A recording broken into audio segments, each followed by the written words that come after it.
আজকে রাত 12:30টার জরিপ দেখেননি?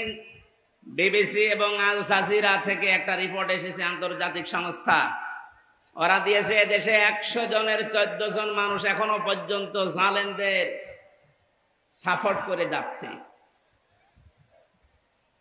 ঘুঘু দেখেছেন আপনি? ঘুঘুর ফাঁদ দেখেন, টের তো পাচ্ছেন না কিছু? 100 জনের 28 জন এখনো পর্যন্ত বিভিন্ন জিনিস মেরে খাওয়ার ধান্দায় আছে। আপনারা থামবেন। 100 জনের 58 জন মানুষ দেশে এখন চাচ্ছে যে ইসলাম দেশে রাষ্ট্রীয় ভাবে কায়েম হোক। এটা তো আমি বানালাম নাকি? আপনি আল জাজিরা নিয়ে আসেন। রাত 12:30টায় রিপোর্ট বের হয়েছিল। আমার কালকে ছিল ফরিদপুর, তার আগের দিন চট্টগ্রাম। এই আসার সময় গাড়িতে দেখতে দেখতে আসছিলাম ইন্টারনেট থেকে আন্তর্জাতিক খবরগুলো কি আসে দেখি। বাংলাদেশ দিয়ে একটা রিপোর্ট তারা বের করছে। এখন দেশের অবস্থা এই, 58 জন মানুষ চাচ্ছে এদেশে ইসলাম কায়েম হোক, ইসলামের হাতে দেশটা যাক। 28 জন মানুষ চাচ্ছে না আমাদের হাতে দিন। আর 14 জন মানুষ এখনো পর্যন্ত জালেমদের দোসর এবং তাদের সাফাই গেয়ে যাচ্ছে। সাফাই যে গাচ্ছে দেখতে পাচ্ছেন না, মাঝে মাঝে video call, audio call open করে দেয়। আপা ঘাবড়াবেন না, আপনি ঘাবড়ালে আমরা নরম হয়ে যায়, তোরে নরম বানানো হবে। এ জেলার 2 জনকে কিভাবে পিটিয়েছে দেখতে পাচ্ছেন না? আমার কুষ্টিয়ার একজনকে এভাবে পিটানোর পরে তার ছেলে দিয়েছে, আমার বাবাকে ওরা কুকুরের মতো পিটিয়েছে।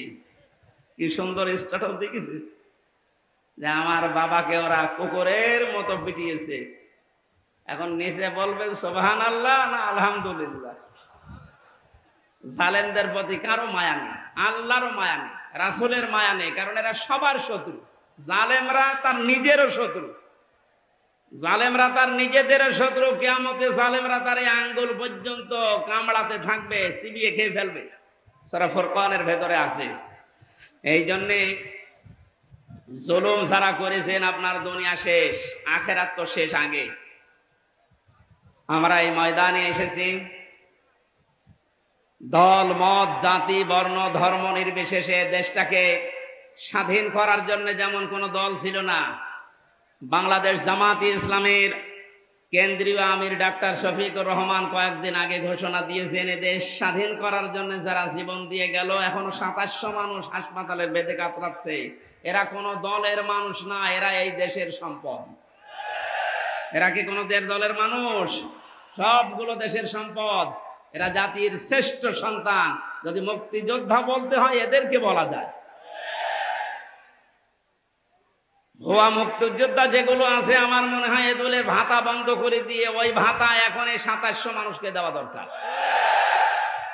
কিছু না করেই তুমি আন্দাজে 58 জন যখন চাচ্ছে দেশে যে ইসলাম রাষ্ট্রীয়ভাবে কায়েম হোক, আর কিছুদিন যেতে দিন, এদেশের 100 জনই চাইবে যে না আমরা কোরআন চাই। কারণ 53 বছর তো আমরা দেখেছি। আমার এখন 33, আমি দেখিনি, মুরব্বী দেখতে পারি। বাপ 75 জন। যারা মুরব্বী আছে তারা দেখেছেন, বাবা চালিয়েছিল, দুর্ভিক্ষে মানুষ মারেছে। এই দুর্ভিক্ষ হয়েছিল না? আমরা তো পড়িয়েছি শুধু। স্বামী চালিয়েছিল এদেশ, চাচা চালিয়েছে, আপনাদের চাচা। ভাবি চালিয়েছিল, বউ চালালো দেখলাম।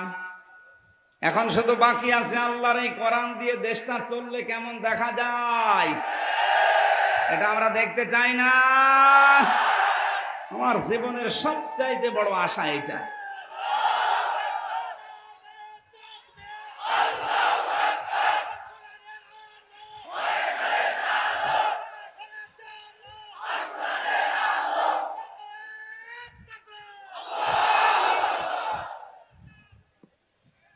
মুসাফির অবস্থায় আছি এখন। মুসাফিরের দোয়া আল্লাহ ফেরত দেয় না। বড় আশা নিয়ে বলছি, মাবুদ, হাজার লক্ষ মানুষকে নিয়ে তোমার দরবারে মোনাজাত করছি।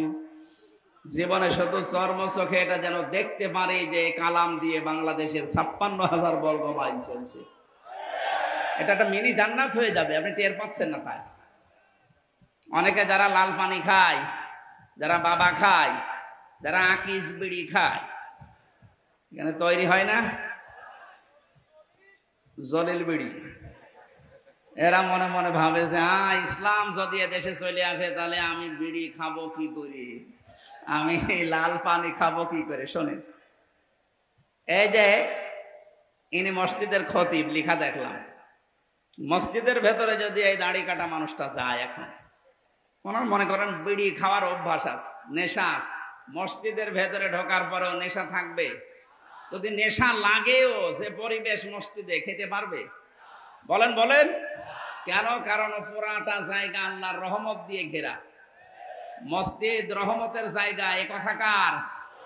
আল্লাহুম্মা আফতাহ লি আবওয়াবা রাহমাতিকা, হে আল্লাহ তোমার রহমতের সব দরজা খুলে দাও। এজন্য রহমত পেতে হলে মসজিদে যাওয়া লাগবে। কোথায় যাওয়া লাগবে? পৃথিবীতে রহমতের জায়গা মসজিদ, আর মসজিদের বাইরে যা আছে দুনিয়ার সবগুলো গজবের জায়গা, বিশেষ করে মাজারগুলো। অনেকে মনে করছে মাজার, হ্যাঁ মাজার কেন বললাম? নবীজি জানিয়েছেন কিয়ামতের দিন দুই প্রকার মানুষকে আল্লাহ সবচাইতে কঠিন শাস্তি দেবেন। তার এক নম্বরে যারা মাজারের খাদেম ছিল। তুমি খেদমত করার আর জায়গা পাও না, মাজারের খাদেম হয়ে বসে আছো, ওরে খেদমত করা দরকার। কারণ যত মাজার এই দেশে সবগুলো শিরিকের আস্তানা আর জেনার আড্ডাখানা। নারী পুরুষের অবাধ মেলামেশা যদি দেখতে চান, আপনি যান লালনে মাজারে, মন মন গাঁজা খাচ্ছে মানুষ। কোন কারণে মাজার রাখা লাগবে? আল্লাহর ওলি যারা আল্লাহর পছন্দীয় মানুষ, এদের কবরগুলো সংরক্ষণ করে রাখেন, কেউ যেন ইহানত করতে না পারে, নষ্ট করতে না পারে। তাই বলে ওখানে যে সেজদা দেবেন, গাঁজা খাবেন, লা তাত্তাখিযুল কুবুর মাসাজিদা, কবরকে মসজিদ বানিও না, সেজদার জায়গা বানিও না। এই ঘোষণা শোনার পরেও যারা সেজদা দেয়, কোন কারণে ওইটা রাখতে হবে বলেন? এই কারণেই তো হক্কানি আলেমরা বলছে মাজার গুড়িয়ে দাও, কোনো দরকার নেই। এগুলো থেকে যে ব্যবসার টাকা আসতেছে, আজকে আমি আকিজ গ্রুপে ছিলাম ঢাকাতে, আকিজের বড় ছেলে ডক্টর মহিউদ্দিন সাহেব, উনি বলছিলেন যে দেশের যে মাজারগুলো আছে যেখানে ব্যবসা হয়, সরকার যেন মাজারগুলো সব নিজেদের আয়ত্তে নেয়। এখানে মানুষ না বুঝে আর বুঝে যা টাকা পয়সা দেয়, এ টাকাগুলো সব রাষ্ট্রের কাজে লাগে। বহু টাকা কালেকশন হয়। আপনি কি মনে করছেন আটরশির মাজারে যান, কোটি কোটি টাকা মাসের পরে মাসে উপায় হচ্ছে।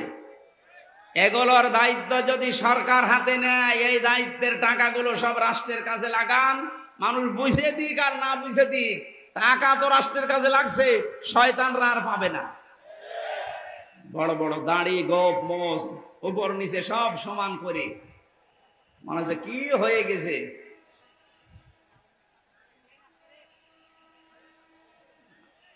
সাবধানে থাকবেন, ট্রেন আসতেছে। সুবহানাল্লাহ আলহামদুলিল্লাহ লা ইলাহা ইল্লাল্লাহ, সুবহানাল্লাহ আলহামদুলিল্লাহ লা ইলাহা ইল্লাল্লাহ, সুবহানাল্লাহ আলহামদুলিল্লাহ লা ইলাহা। একেবারে রেল লাইন কাছে নাকি? লা ইলাহা ইল্লাল্লাহ মুহাম্মাদুর রাসূলুল্লাহ। কুড়িগ্রামবাসী, আমি যে তথ্য কথা বলছিলাম, বিশ্ব নবীর দুইটা চাচাকে দেখলাম, নবীর দোয়া আল্লাহ ফেরত দিয়েছেন, চাচা মুশরিক, অথচ এই চাচা সবচেয়ে বেশি খুশি হয়েছিল নবীর মিলাদে, জন্মে। কথা বলেন না কেন? আজ বাংলাদেশ, ভারত আর পাকিস্তান, এই তিনটা দেশে আমি দেখলাম, বাকি বহু দেশে আমার ছোট্ট জীবনে আল্লাহ আমাকে নিয়েছে। ওই যে কয়েকদিন আগেও মালয়েশিয়া, সিঙ্গাপুর, থাইল্যান্ড, ইন্দোনেশিয়া সহ বহুগুলো দেশ ঘুরে এসেছি। কোন দেশে এগুলো আমি পাইনি, খালি এই বাংলাদেশে, ভারতে আর পাকিস্তানে এই ব্যবসা চলছে। মানুষ ঈদে মিলাদুন নবীর নাম নিয়ে যা করছেন, আপনি যদি শুধু নবীর মিলাদ নিয়ে খুশি হয়ে বলেন যে আর কিছু লাগবে না, আপনি জাহান্নামে যাবেন আবু লাহাবের মতো আর আবু তালেবের মতো। আরো দুইজন চাচার কথা আমরা জানি, হযরত আব্বাস, হযরত হামজা, দুইজন চাচা, তারাও নবীর জন্মে খুশি ছিলেন, তারাও নবীর মিলাদে খুশি হয়েছিলেন জন্মে, কিন্তু তারা সব চাইতে বেশি খুশি ছিলেন নবীর আদর্শে। এজন্য হযরতে হামজা নিজের জীবন দিয়েছেন, নবীর আদর্শ ছাড়েননি। কথা বলেন ঠিক কিনা? হযরতে আব্বাস, তার কথার দিকে তাকান, মানজা কতমাল ঈমান মানে রাদিয়া বিল্লাহি রাব্বা ওয়া বিইসলামি দীনা ওয়া বিমুহাম্মাদির রাসূলিল্লাহ সাল্লাল্লাহু আলাইহি ওয়াসাল্লাম নাবিয়্যা ওয়া রাসূলা। রাহু মুসলিম। নবীর আপন চাচা হযরতে আব্বাস নিজেই বর্ণনা করেন, কেউ যদি ঈমানের স্বাদ পেতে চান তাহলে আল্লাহকে রব পেয়ে খুশি থাকেন, ইসলামকে জীবন ব্যবস্থা পেয়ে খুশি থাকেন, আর মুহাম্মদুর রাসূলুল্লাহকে আদর্শ নেতা পেয়ে খুশি থাকেন। এই তিনটা বিষয় যদি আপনার ভেতরে পাওয়া যায়, আপনি ঈমানের স্বাদ পাবেন। জোরে বলেন সুবহানাল্লাহ। হযরত আব্বাস এটা পেয়েছিলেন, এই জন্যই তো হাদিস বললেন, উনি যদি না পেতেন এ কথা বলতেন, তাহলে বোঝা যাচ্ছে হযরতে হামজা, হযরতে আব্বাস এ দুইজন শুধু নবীর মিলাদে জন্মে খুশি না, নবীর আদর্শেও তারা খুশি। এখানে দুইজনই জান্নাতি। জোরে বলেন সুবহানাল্লাহ। নবীদের জন্ম থেকে আমরা শুরু করছি, বিশ্ব নবী মুহাম্মদুর রাসূলুল্লাহর 1 থেকে শুরু করে 40 বছর পর্যন্ত পুরা আরব জাহানে তাকে মানুষ ডাক দিত মুহাম্মদ ইবনে আব্দুল্লাহ, আব্দুল্লাহর বেটা মুহাম্মদ। এ পর্যন্ত ঠিক আছে না? 40 বছরের আগে কেউ কি তাকে রাসূলুল্লাহ বলেছে? না। যদিও তিনি সেই জীবনে তৈরি হওয়ার পর থেকে, যখন আল্লাহ তাকে বানিয়েছে, এ দুনিয়া তৈরি হওয়ার আগে তার নূর বানানো, ওই সময় থেকে তিনি রাসূল, কিন্তু ঘোষণা হয়েছে 40 বছর বয়সে। এই জন্য 1 থেকে 40 বছর পর্যন্ত আপনি যদি তাকে না মানেন, আপনি জাহান্নামে যাবেন না। কিন্তু 40 থেকে 63 এই 23 বছরের 1 সেকেন্ড যদি কেউ অস্বীকার করে, সে জাহান্নামী।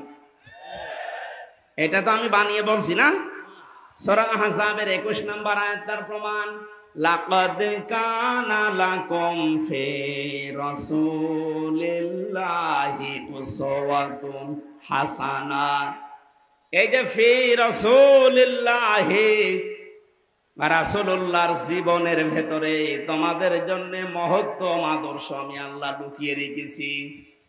অনেকে বলতে পারতেন না মুহাম্মদ ইবনে আব্দুল্লাহর জীবনী বলেছে, কি বলেছে? রাসূলুল্লাহ।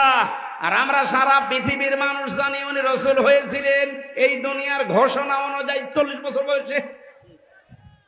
কথা বলেন না কেন?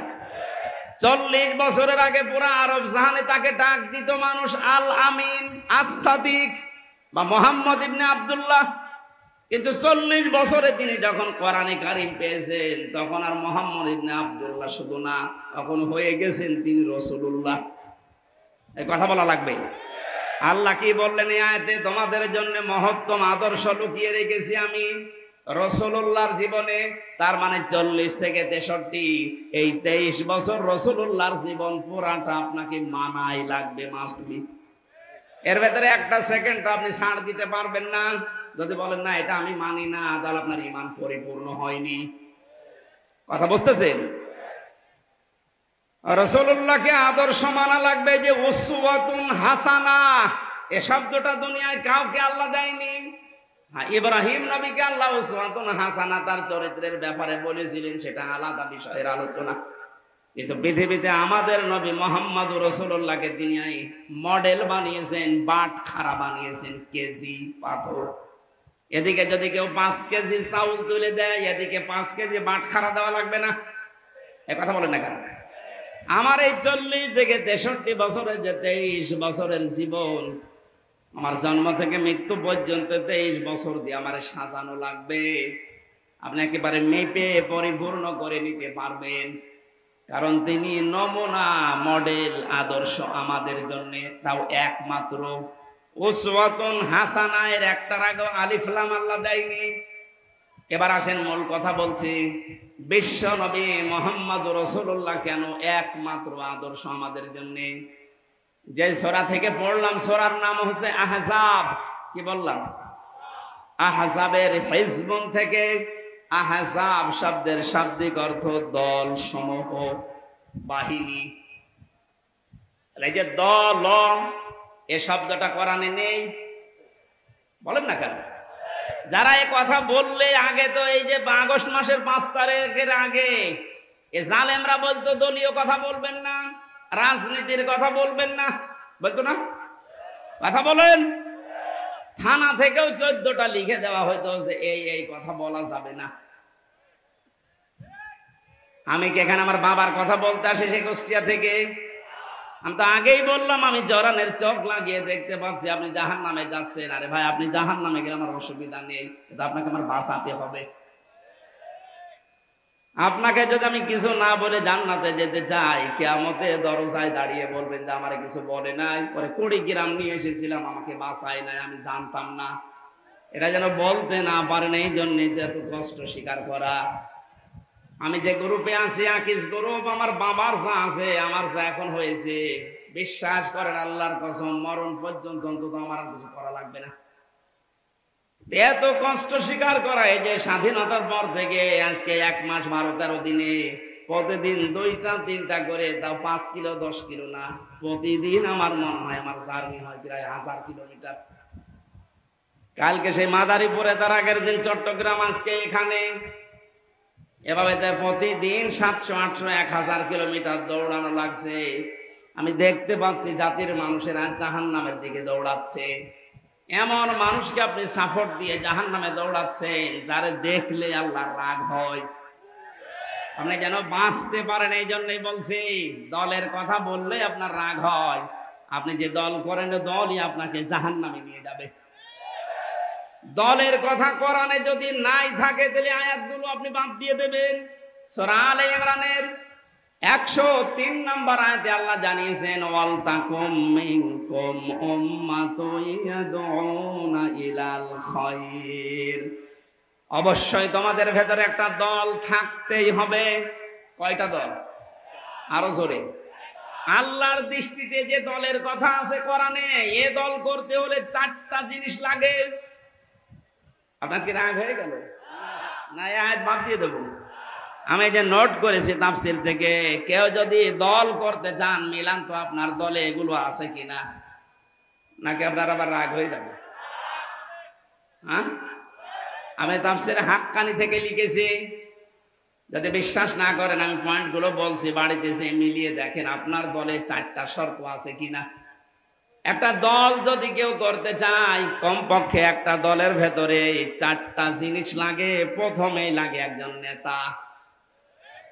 নেতা ছাড়া দল হবে?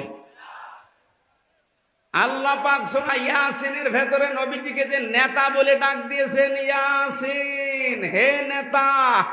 এই সিন শব্দের ভেতরে 7টা ব্যাখ্যা পেয়েছি।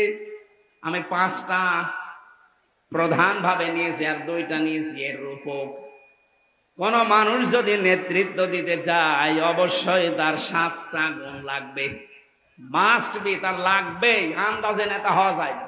7টা গুণের প্রথম নাম্বার গুণ হচ্ছে তাকে বৈধ হওয়া লাগবে। কারণ এই পৃথিবীর যত নেতা, আমরা বিশ্ব নেতা বলি নবীদেরকে, কঠিন হয়ে যাচ্ছে। এ পৃথিবীর বিশ্ব নেতা নবীরা। নবী রাসূল দুনিয়ায় যারা ছিলেন, আমরা জানি সবাই। এই আলেম কারা আছেন একটু খেয়াল করবেন। এটা এই দুনিয়ায় যারা বিশ্ব নেতা বলে দাবি করি আমরা, যে এগুলো বিশ্ব নেতা, অধিকাংশের দিকে তাকান, তারা নবী ছিলেন। নবীরা নেতা ছিলেন না? ওয়াজআলনাহুম আইম্মাতান। আল্লাহ বলেন, আমি এই পৃথিবীতে নবীদেরকে নেতা বানিয়ে পাঠিয়েছি। ইয়াহদুনা বিল হক, তারা সত্য পথে মানুষদেরকে আহ্বান জানিয়েছেন। এজন্য নেতা হওয়ার প্রথম বৈশিষ্ট্য আল্লাহ পাক দিয়েছেন, কেউ যদি নেতৃত্ব দিতে চায়, তার জন্ম হওয়া লাগবে বৈধ। কারণ কোন নবীর রক্ত আল্লাহ কোন হারাম রক্তের ভেতরে প্রবেশ করার নাই। আজ বিশ্ব নেতার দিকে তাকান, পৃথিবীতে বহু মানুষ নিজেকে বিশ্ব নেতা বলে দাবি করছে, অনেককে করাচ্ছে, অথচ তাদের জন্ম ঠিক নেই। তাদের মা এক ধর্মের, বাবা এক ধর্মের। আমাকে বেশি বলে ফেললাম। আমার ফাঁসি চাই, এ বইটা কেনেন, দেখেন। আপনার যদি রাগ হয়, বীর মুক্তিযোদ্ধা মতিয়ার রহমান রেন্টুর লিখা, লেখেন এই বইটা নিয়ে আসেন, এখন বাজারে পাওয়া যাচ্ছে। 15 বছর তো বাজেয়াপ্ত ছিল, এখন পাওয়া যাচ্ছে। দেখেন, মা এক ধর্মের, বাবার এক ধর্মের। আপনি আন্দাজে বিশ্ব নেতা বানিয়ে দিলেই হবে। নবীদের কথা বলছিলাম কেন, এটা কোরআন থেকে এবার দলিল নেন। হযরতে ঈসা উনি নবী না, এরা কোন জামানায় আছে? হযরতে ঈসা কি, আরো জোরে বলেন। উনি যে নেতা ছিলেন কোন সন্দেহ আছে? ওনার জন্মের পরেই জাতির লোকেরা ওনার অবৈধ বলেছিল। আল্লাহ পাক বলেন ফাশারাতে ইলাইহি ক্বালু কাইফা নুকাল্লিমু মান কানা ফিল মাহদি সাবিয়্যা। হযরতে মরিয়ম ইশারা দিয়েছিলেন দোলনার দিকে যে এই ছেলেটাকে জিজ্ঞাসা করো, নিজেই বলবে অবৈধ না অবৈধ। জাতির লোকেরা বলেছে ক্বালু কাইফা নুকাল্লিমু মান কানা ফিল মাহদি সাবিয়্যা, এতটুকু সিবিয়ান বাচ্চা কি করে দোলনা থেকে কথা বলবে? এ বলতে দেরি জাতির লোকের। হযরতে ঈসা দোলনা থেকে জবাব দিয়েছিলেন ক্বালা ইন্নী আবদুল্লাহ, আমি অবৈধ সন্তান না, আমি আল্লাহর বান্দা। এতটুকু তিনি শেষ করেননি। হযরত ঈসা দোলনা থেকেই তিনি বললেন আতানিয়াল কিতাবা ওয়া জাআলানি নাবিয়্যা, আল্লাহ আমাকে সামনে কিতাব দেবেন এবং জামানার নবী করে আল্লাহ আমাকে পাঠিয়েছেন। ওয়া জাআলানি মুবারাকান আইনামা কুনতু ওয়া আওসানি বিস-সালাতি ওয়াজ-যাকাতি মা দুমতু হাইয়া। নেতৃত্ব যারা দেন, ও নেতারা কান খাড়া করে শোনেন।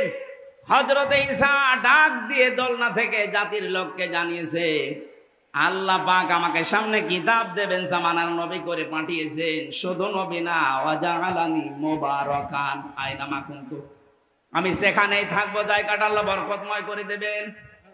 নেতাদের বৈশিষ্ট্য এইটা, প্রথম গুণ তাদের, তারা যেখানে যাবে আল্লাহ ওই জায়গাটা বরকত দিয়ে ভরে দেয়। আজ দেশের দিকে তাকান, যে সমস্ত নেতা কোন জায়গায় গেলে ওই জায়গাটা ধর্ষণের সেঞ্চুরি করে, অন্যের বউ নিয়ে ভেগে যায়। এই যে দরবেশের জীবনী পাওয়া যাচ্ছে না এখন। কোন ব্যাংকারের বউ নিয়ে ভেগে গেছে? ঈসা আলাইহিস সালাম তিনি নেতা ছিলেন, তিনি বললেন আল্লাহ যেখানে আমাকে নেয় সেখানেই বরকত দিয়ে আল্লাহ ভরে দেয়। আপনি নবীর আদর্শের নেতা, তাকান আজ আমি নাম ধরেই বলছি, ডাক্তার শফিকুর রহমান যেখানেই যাচ্ছে মনে হচ্ছে বরকত দিয়ে ভরে যাচ্ছে। কুষ্টিয়ায় 16টা শহীদ পরিবারে 32 লাখ টাকা দিয়ে এসেছে কয়েকদিন আগে। এদেশে টাকা, হ্যাঁ, কুড়িগ্রাম 8 লাখ দিয়েছে। যেখানে যাচ্ছে সেখানে বরকতে ভরে যাচ্ছে। মানুষ তার চেহারা দেখার জন্য পাগল। টাকালা লোক নেই এদেশে। দরবেশের মতো মানুষ 32 না 36,000 কোটি টাকা, 38। এমন নেতা যেখানে যায় শুধু মারিং, শুধু কাটিং। আর এমন মানুষকে আমরা দেখতে পাচ্ছি যেখানে যাচ্ছে বরকত দিয়ে ভরে যাচ্ছে। আপনি নেতা খুঁজে পান না, আন্দাজে লাফান। যেখানেই যাবে নেতা, তার কোয়ালিটি এটা, জায়গাটা আল্লাহ নিজে বরকত দিয়ে ভরে দেবেন। নেতারা কি বলেন? ওয়াউসানি বিস-সালাতি ওয়াজ-যাকাতি, আল্লাহ আমাকে আদেশ দিয়েছেন আমি যেন নামাজ পড়ি, আমি যেন যাকাত দেই। কি নেতা নামাজ পড়ে না? এরকম নেতা নেই। রাজশাহীর অধ্যাপক মুজিবুর রহমান জামাতের নায়েবে আমির, উনি ঘোষণা দিয়েছেন এই দেশে যদি কেউ নামাজ না পড়ে, কেউ যদি সম্পদের যাকাত না দেয়, ওকে ভোট দেবেন না। এই কথা বলেন না কেন? উনি এই আয়াতের দলিল দিয়েছেন। যে নেতা ছিলেন হযরত ঈসা, তিনি জাতির লোককে বললেন আমি আদেশ পেয়েছি যে নামাজ পড়া লাগবে, যাকাত দেওয়া লাগবে। কতদিন? মা দুমতু হাইয়া, যতদিন আমি বেঁচে থাকি। নেতাদের আরো বৈশিষ্ট্য আল্লাহ বলেছেন ওয়াবাররাম বিওয়ালিদাতি ওয়ালাম ইয়াজআলনি জাব্বারান শাকিয়্যা। বলেন আল্লাহু আকবার। আমার মনে হয় কোরআনের এই কথাগুলো একটু বানিয়ে বানিয়ে বলছি। আলেমদেরকে তাহলে জিজ্ঞাসা করেন বানাচ্ছি কিনা। সবগুলো তাফসীর থেকে আমি পড়ে এসেছি। নেতারা তাদের মা বাবার ভক্ত হয়, এমন নেতা তাকান ঢাকাতেই পড়ে আছে সারা জীবন, মা বৃদ্ধাশ্রমে কাটায়। এদেশে নেই, নাম ধরা লাগবে। কিসের নেতা আপনি? নেতৃত্ব দেওয়ার জন্য 4-7টা কোয়ালিটি লাগে। তার 1 নম্বরে নেতারা হবে বৈধ সন্তান এবং বৈধভাবে নেতৃত্ব দেবে। এই 15.5 বছর যারা নেতৃত্ব দিয়েছে অধিকাংশ গুলোই অবৈধ। এই জন্য আমরা সময় দিতে চাচ্ছি, যারা দায়িত্বে আছেন একটা সম্মানজনক সময় নিয়ে এমন একটা সংস্কার করে দেন তাড়াতাড়ি, যেন দিনের ভোট রাতে না হয়। কথা বলে না কেন? তাড়াহুড়া করে যদি তাদেরকে নামিয়ে বলি না ভোট দিয়ে দেন, কি হবে? ওই দিনের ভোট রাতে হয়ে যাবে। কারণ যারা আছে এখনো পর্যন্ত জালেম বসে আছে চেয়ারে। কথা বলে না কেন? 100 জনের 65 জন জালেমকে বদলি করা হয়েছে, এখনো পর্যন্ত 35টা জালেম চেয়ারে আছে। এদেরকে আমরা সময় দিচ্ছি, তাড়াতাড়ি নামিয়ে দিন। কোন জালেম যেন চেয়ারে না থাকে, কারণ এগুলো ক্যান্সার। এগুলো থাকলে আবার দিনের ভোট রাতে করে ফেলবে। এক লোক বিয়ে করে বাসর ঘরে বউ রেখেছে, দাদি শাশুড়ি যে বলছে, ওই নাতির বউ আমি কিন্তু পতি চাই। ঠিক আছে, আমার সময় দেবেন তো? শাশুড়ি এসে বলছে, বৌমা আমার নাতি চাই। মা আপনি সময় দেবেন না? কেবল আমি আসলাম, আপনার ছেলের সাথে এখন আমার দেখাও হইল। ননদ আর দেবর এসে বলছে, ভাবি কি করবা আমরা জানি না, আমাদের কিন্তু ভাপিসা চাই। ঠিক আছে।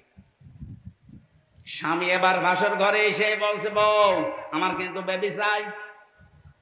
বউবার মুখ তুলে বলছে, তো বংশ কি সব পাগল? এখন আমার কিছুই হইল না, 10 মাস 10 দিন যাবে, সংসার হবে, এরপরে তো কারো বেবি, কারো নাতি, কারো ভাতিজা, নাকি আমি ফ্লাক্সি লোড করে সব নিয়ে আসবো? দায়িত্ব যাদের দিয়েছি অন্তত 10 মাস 10 দিন সময় তো দেবেন। কেবল 1.5 মাস সংস্কার আরম্ভ হয়েছে। জালেমরা থাকবে না ইনশাল্লাহ, একটা জালেমও থাকবে না। সবগুলোকে চেয়ার থেকে নামিয়ে এখানে নতুন মানুষকে ফেস করা লাগবে।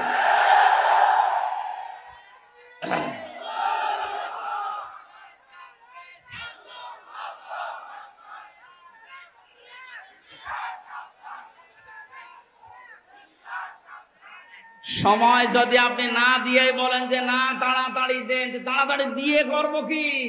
বাচ্চাকে আমি নিয়ে আসবো ফ্লাক্সি লোড করে বাইরে থেকে, আমার সংসার করা লাগবে না? সংসার হবে 10 মাস 10 দিন যাবে, এরপরে কারো নাতি, কারো ছেলে, কারো ভাতিজা সব পাওয়া যাবে। কথা বলেন ঠিক কিনা? সুতরাং এই সময় উল্টা পাল্টা না করে আমরা যারা দায়িত্বে আছেন আপনাদের সম্মানজনক সময় দিচ্ছি, সংস্কার করেন। বৈষম্য বিরোধী ছাত্র আন্দোলন 9 দফার ভেতরে এটা একটা দাবি যে আমরা সংস্কার চাই। আমার ওই বিচারপতির যেমন হাত খোলা, এখন মন মতো বিচার করা যাচ্ছে, এদেশেও যেন সবাই হাত খোলা অবস্থায় থাকে। সব সংস্কার করে দেন, কোন জালেমকে আমরা দেখতে চাই না। আমি বললাম না মাওলানা মামুনুল হকের কথা, যে জালেমদের তালিকা করে করে টাঙিয়ে দেন আর প্রবেশ করতে না পারে। হযরত নূহ দোয়া করেছিলেন, লা তাযার আলাল আরদি মিনাল কাফিরিনা দাজ্জারা। হে আল্লাহ, কোন জালেম যেন না থাকে, ওর আন্ডা বাচ্চাও যেন না থাকে, কারণ ওর পেট থেকে যেটা আসবে ওটা ডবল হারামি হবে। আমরা আশা করছি যারা আছেন খুব তাড়াতাড়ি করেন। সকাল আসতে আসতে যেন শুনি যে 35% এখনো বাকি আছে জালেমরা। এদের কারণেই তো আজকে বাইতুল মুকাররমে মারামারি হয়েছে। কোন জালেম যদি না থাকে দেশটা ইনশাল্লাহ শান্ত হয়ে যাবে। আমি নেতৃত্বের কথা বলছিলাম কেন? দল করতে হলে একজন নেতা লাগে। নেতার ভেতরে গুণ থাকা লাগে কয়টা? 7টা। বলেন। 1 নাম্বার এই গুণ হচ্ছে নেতারা হবে বৈধ। জোর করে থাকবে না, বৈধভাবে থাকবে। আমরা এতদিন দেখেছি সব জোর করেছিল, বৈধভাবে না, সব অবৈধভাবে। 2 নম্বরে দল করতে হলে লাগে সংগঠন। সে সংগঠনের নাম আল্লাহ কোরআনে দিয়েছেন, ওয়ালতাকুম মিনকুম উম্মাতুন। জাতি হওয়া লাগবে, উম্মত হওয়া লাগবে কোরআন কেন্দ্রিক। এখানে 4টা কর্মসূচি আছে। যেই দলের ভেতরে এই 4টা থাকবে তারা ভালো কাজে আদেশ দেবে, অন্যায় দেখলেই তারা প্রতিবাদ করবে। আপনি দেখেন এই দেশে হাজার হাজার দল আছে, ভালো কাজে আদেশ দেওয়া, অন্যায় দেখলেই প্রতিবাদ করা কাদের ভেতরে? সেটাই আল্লাহর হক্কানি দল। মানে আন্দাজে নিজেকে হক্কানি দাবি করে। 3 নম্বরে বেশি পথিক লাগবে। পথিক হয় সুন্নতি পথিক নেওয়া লাগবে আপনার। এই পৃথিবীতে আমার মনে হয় ন্যায় বিচারের মানদণ্ড যেটা দাড়িপাল্লা, টুপি, এর ভেতরে আরো 5টা পেয়েছি আমি। দাড়িপাল্লা, টুপি, এগুলো সব ন্যায় বিচারের প্রতীক, সুন্নাত, আল্লাহর নবীর আদর্শের ভেতরে এগুলো ছিল। যদি আপনার মার্কা নিতে হয় এরকম মার্কা নেবেন, হয় টুপি মার্কা নেন, নাই দাড়িপাল্লা মার্কা নেন। 4 নম্বরে পেয়েছি আমি অফিস লাগে। এই পৃথিবীতে দল করতে হলে অফিস লাগে না? আমাদের অফিস আছে, আমাদের অফিসের নাম মসজিদ। আমাদের অফিসের নাম কি? যাদের আনাগোনা মসজিদের সাথে, যাদের সম্পর্ক মসজিদের সাথে, এমন এমন দল আমরা পাই। মসজিদ তো দূরের কথা, কোনোদিন পূর্ব থেকে পশ্চিম দিকে আষাঢ় খেয়েও পড়ে না। ও যদি আষাঢ় খেয়ে পড়েও তো দিল্লির দিকে পড়ে, মানে পশ্চিম দিকে পড়বে তো না। আমাদের এই অন্তরটা ঝুলিয়ে রাখা লাগবে কিসের সাথে? মসজিদের সাথে। বলেন বলেন। নবীজি বলেন, যার অন্তর সবসময় মসজিদের সাথে ঝুলে থাকে, এক ওয়াক্ত নামাজ পড়ে বের হয়ে যায়, আবার কখন নামাজ পড়তে যাবে এরকম মন যার, এই লোকটাকে কিয়ামতে আরশের ছায়া আল্লাহ নিজে স্থান দিয়ে দেবেন। জোরে বলেন সুবহানাল্লাহ। তাহলে অনুসরণ করা লাগবে মুহাম্মদ ইবনে আব্দুল্লাহকে না রাসূলুল্লাহকে? আল্লাহর নবীকে অনুসরণ করলে 27টা উপকার হয় দুনিয়া আখিরাত মিলে। কয়টা? আরো জোরে বলেন। 1 নম্বরে আল্লাহ পাক বলেন, এ পৃথিবীতে একজন মানুষকে আমি পাঠালাম যাকে অনুসরণ করলে জীবনের গুনাহগুলো মাফ হয়ে যায়। قُلْ إِن كُنتُمْ تُحِبُّونَ اللَّهَ فَاتَّبِعُونِي يُحْبِبْكُمُ اللَّهُ وَيَغْفِرْ لَكُمْ ذُنُوبَكُمْ وَاللَّهُ غَفُورٌ رَّحِيمٌ। সূরা আলে ইমরানের 31 নম্বর আয়াতে আছে, ইবনে কাসিরে পাবেন। হে নবী, আপনি বলেন, যদি আল্লাহকে ভালোবাসি এ দাবি করো তাহলে আমার অনুসরণ করো। আমার অনুসরণ যখন থেকে আরম্ভ করবা ওই সময় থেকে আল্লাহ 2টা পুরস্কার দেবে। 1 নম্বরে জীবনের গুনাহগুলো মাফ করে দেবে, 2 নম্বরে জান্নাতি বলে ঘোষণা দিয়ে দেবে। এবার আমার প্রশ্ন, অনুসরণ করা লাগবে নবীকে পূর্ণাঙ্গ না আংশিক? না না, এদিকে তাকান। এই যে ফাত্তাবিউনি, আমার অনুসরণ করো, এ কথা বলতে নবীজি বলেছেন অনুসরণ কি আংশিক না পূর্ণাঙ্গ? আমাদের অনুসরণ কি আংশিক হয় না পূর্ণাঙ্গ? আমরা হয়তো আজ অনেকেই দাড়ি, টুপি, পাগড়ি, জুব্বা, খাবারের পরে মিষ্টি খাওয়া, মেশাক করা, এইগুলো নিয়ে ব্যস্ত। কিন্তু নবীর জীবনী যে আরো আছে, পূর্ণাঙ্গ করতে হলে বিশ্ব নবী খাবারের পরে যেমন মিষ্টি খেয়েছিলেন, নামাজের আগে যেমন মেশাক করেছিলেন, এই নবী 10 বছর কোরআন দিয়ে রাষ্ট্র চালিয়েছিলেন। এইটা আপনার কাছে সুন্নাত মনে হয় আর ওইটা আপনার কাছে রাজনীতি মনে হয়। আপনি মানুষ। আমার মনে হয় নবী এখন বেঁচে থাকলে আপনি এটাই বলতেন। এই জন্য আমাদের অনুসরণ আমরা দেখতে পাই যে আংশিক হচ্ছে, পূর্ণাঙ্গ হচ্ছে না। আর যারাই যুগে যুগে দেখলাম পূর্ণাঙ্গ অনুসরণ করেছে তারা মাপ পেয়েছে, তারা জান্নাতের গ্যারান্টি পেয়ে গেছে। আর যারা পূর্ণাঙ্গ অনুসরণ না করে আংশিক অনুসরণ করেছে তারা জাহান্নামী, তারা মাফও পায়নি, জাহান্নামে গেছে। তার প্রমাণ আব্দুল্লাহ ইবনে উবাই। এ লোকটার অনুসরণ পূর্ণাঙ্গ না আংশিক? আংশিক ছিল। ওর পুরা জীবন আমি পড়েছি। আব্দুল্লাহ ইবনে উবাইয়ের পুরা জীবনের ভেতরে আমার এক জায়গায় শুধু টুটি পেয়েছি, ইসলাম দিয়ে, কোরআন দিয়ে দেশ চলুক, এইটাও চাইতো না। তাছাড়া বাকি সব অনুসরণ ওকে পেয়েছি আমি। রসুলের পেছনে নামাজ পড়তো, রসুলের মতো দাড়ি রাখতো, জুব্বা গায়ে দিত, কাবা শরীফ তাওয়াফ করতো নবীর সাথে, হজে গিয়ে ইফতারি করতো নবীর সাথে। নবীজির কথা মতো নিজের নাম, বাবার নাম, ছেলের নাম, নাতি ছেলের নাম সব আব্দুল্লাহ রেখে দিয়েছে। কিন্তু এক জায়গায়ও কোনোদিন চাইনি যে ইসলাম দিয়ে মদিনা চলুক। এটা কেউ দুনিয়ার কাজ মনে করতো, রাসূলের পেছনে থাকতো না। আল্লাহ নবী এইটা কায়েম করার জন্য উহুদে যাচ্ছিলেন, তখন 300 লোক নিয়ে ভেগে গিয়েছিল। আজ যদি আপনার অনুসরণ রকম আংশিক হয়, ওর জন্য আল্লাহ দিয়েছিলেন ওয়ালা তুসাল্লি আলা আহাদিম মিনহুম, হোম আছে হোম, এটা জমির বহু বছর।